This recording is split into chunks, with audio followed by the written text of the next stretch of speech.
Wales and Australia. A battle of the two teams who really could use a win. Rennie and Pivac. It's Rennie who gets the win, 39-34. This game was nuts. I mean, I've just watched the following game, the Springboks and the English, and I've just fed my kids some breakfast because this one was on at 4 something in the morning here in NZ. But I did get up and watch it. Goodness me, I've been dying to talk about this because what a game. What a weird game. Wales, how did you lose this game? You were 34-13 ahead. I mean, I can talk as a New Zealand fan from last week when we capitulated against the English, but goodness gracious me, what a weird one. I mean, the fact that there was the roof stuck open in this one just highlights that weird stuff was going on in Cardiff for this one. We are going to go through some key events and stats, and you guys can let us know your thoughts. But as I said, the roof was mostly closed, but apparently very slightly ajar, so the rain was kind of trickling in the centre of the pitch. Wales started with a bit of a mishap at the kickoff. Australia ended up with a 3-0 early lead. But Wales, I did feel like, man, they got their tails up pretty early in this game. Scrum penalty, Thomas Williams sniping, Alun back in the squad, offloading to Jack Morgan, try time on 10 minutes. Like, proper, Wayne Pivac's getting his stuff, all his ducks in a row. 7-3. I mean, Slipper goes off for an HIA as if the Wallabies' injury woes are not bad enough, although thankfully he does come back on and at least make it till half-time. Australia get a penalty, so it's 7-6. It was a high tackle from the Welsh guys, so bit of tit for tat. The penalty exchange continues. Wales go 10 phases. They get one back, so 10 points to 6. And then Faletau in his 100th game gets a try out on the wing. Beautiful hands, man. Like, unbelievable play from the Welsh. Like, Tipuric with the carry and just the hands of every man involved in that move. 17-6. Wales are looking pretty good value. They extend it with another penalty. I think it was like a no-arms tackle from the Wallabies and a breakdown penalty. Like, the Wallabies, they know how to concede some penalties, man. So 20 points to 6. On defence, like Josh Adams wins a great turnover to shut down an Australian move. He tackles one of the Aussie attackers into touch. I think it was Tom Wright. It's great. It's great from Wales. Where's this Welsh side been all my life? That being said, the Aussies did manage to kind of strike in the first half. Fainga'a manages to get a maul try. And the Aussies are fond of a wee maul try.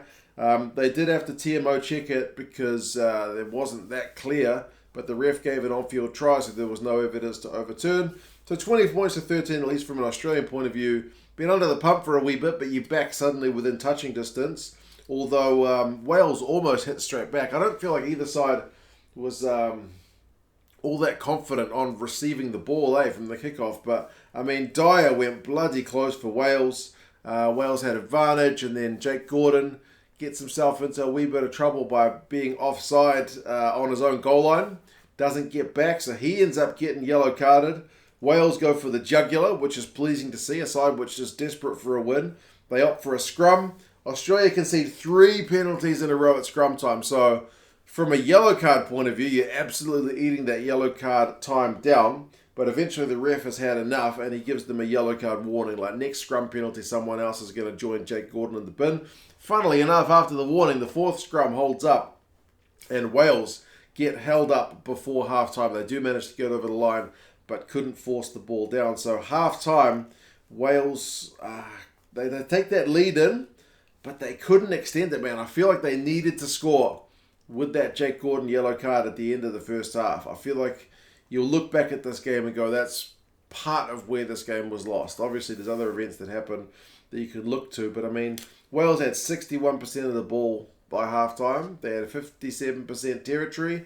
They had 424 run meters to 228, and the Wallabies had conceded 8 penalties to Wales' 5. So Wales needed more than the lead they had at halftime. Second half, Alun Jones concedes a pretty soft offside penalty pretty much from the restart. So that allows the Wallabies to take a shot at goal. Hodge takes a 50-plus metre shot, hits the post, but again, importantly, eats a bit more of that yellow card time down, and it could have been 3 points, but not to be. That being said, the Wallabies do concede a penalty. Robertson, who's come on for Slipper, concedes a scrum penalty at the next scrum, and that warning from the first half with the 3 scrum penalties in a row is still in force. So the ref sends him to the bin. So it's 15v13. The Gordon yellow card is not quite over. What can Wales do? Well, they get their maul going. Wales' maul was looking the business in the game. A big Welsh maul.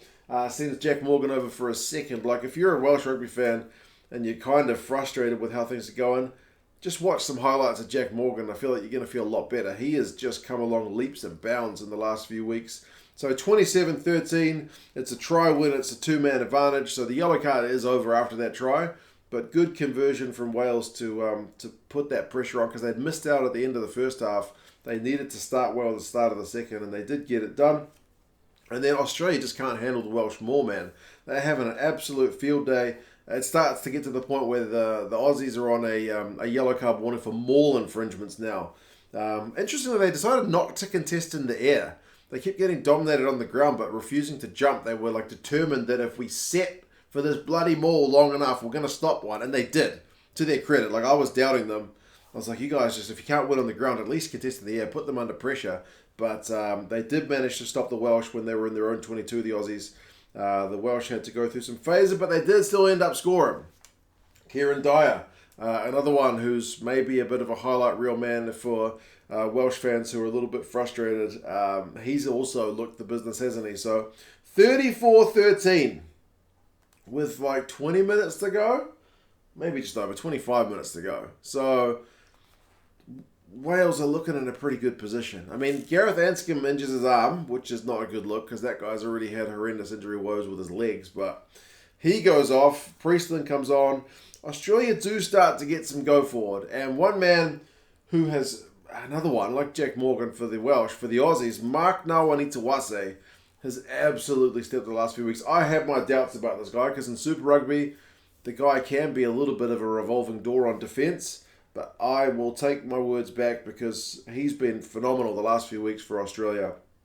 Australia managed to get the wide ball from a 5-metre scrum, and Nawaqanitawase is able to do Cuthbert with just a wee stutter step. So 34-18, starting to look a little bit healthier for the Aussies, but still a long way back, to be fair.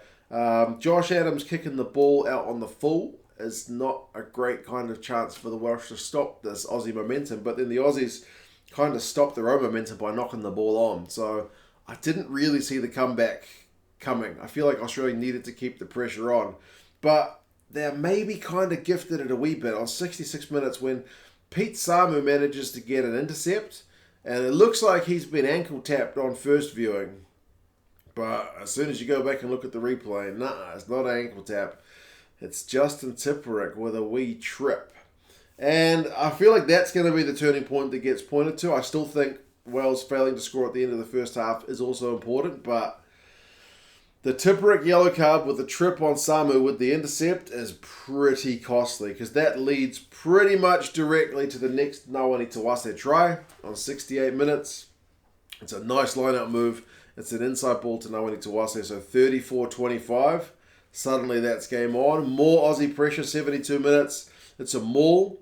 And Ryan Elias, for his infringements at the maul, ends up not only getting himself yellow carded to join Tipuric in the naughty boys chair, but it's a penalty try as well. So absolutely brutal. Wayne Pivac, they shoot the camera over to him in the stands, and he's looking a bit of a different figure from how he was 20 minutes earlier. It's 34-32, but Australia, of course, knock on the restart. Tom Wright, it's an absolute sitter. All you got to do is catch the thing, man.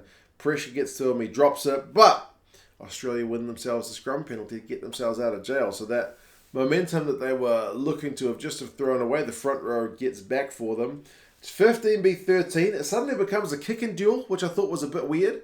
I thought for the Aussies to back themselves to beat the Welsh out wide with 2 extra men would be the go, but they get into a bit of a kicking duel. But eventually that slick play does come. It ends in a Lockie Lonergan try. It's a little bit, I want to say lucky, because, Nawaqanitawase is a great line break, offload. Like, the hands are great, but Hardy almost gets an intercept on it. And Samu almost gets a finger to it, which would have been a knock-on. But fortunately for Australia, neither of those things are true. So it ends up being a peach of a try. 39-34. Crazy stuff. Suddenly Australia are in the lead after being dead and buried. Australia have got a minute from the restart to kill on the clock. And in last week's game, TJ Perenara, the All Blacks halfback, was heavily criticised for kicking the ball away when New Zealand had 2 minutes to kill in the lead. And at the time I thought, nah man, 2 minutes is too long. You're going to infringe. Australia have got a minute, which I honestly think is pushing it. These days, it's not like 10 years ago where you can just slow the game right down and you can just go through phases and run a clock down. They've got to run down 1 minute. They run down about 50 seconds. And sure enough, the Aussies concede a penalty. So Wales are not dead and buried. They do have a chance to attack. They kicked the ball into touch. It's sure they didn't maul it. Their maul had been the go all night, but they didn't maul it. They spun it out to the backs. They went through some phases, but the Aussies are able to hang on for a pretty famous comeback win, man. Run meters, 380 to 378. That's pretty close. Kicks from hand, 19 to 21.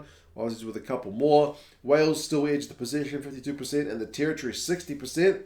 Clean breaks is 5 to 6. Aussies edge that, so it's pretty tight stuff, man. Defenders beaten 15 apiece. The Aussies tackle at 90%. The Welsh are 87. There's not much in it statistically. Penalties conceded 13 by the Aussies, 11 by the Welsh. It's pretty tight. It's really pretty tight. Dyer, 75 metres, 2 clean breaks and 2 defenders beaten. Nawaqanitawase, 74 metres, but 8 defenders beaten, 2 clean breaks. That guy, I don't think Australia win the game without that guy. Faletau makes 13 from 14. Yeah, so losing shift for him in his 100th game. But, yeah, still had a pretty good shift. Wright makes 12 from 14 for the Aussies. Crazy game. Pressure absolutely goes back on Wayne Pivac here. We will see what happens with his future, but ultimately it's been a pretty disappointing Autumn Nations series for them. The Aussies able to finish on a high after a couple of close losses, seemingly with no players left to choose from, actually managed to get a win. So well done, Australia. Commiserations, Wales. You guys let us know your thoughts on this one, and yeah, I'll talk to you guys again soon. See you later.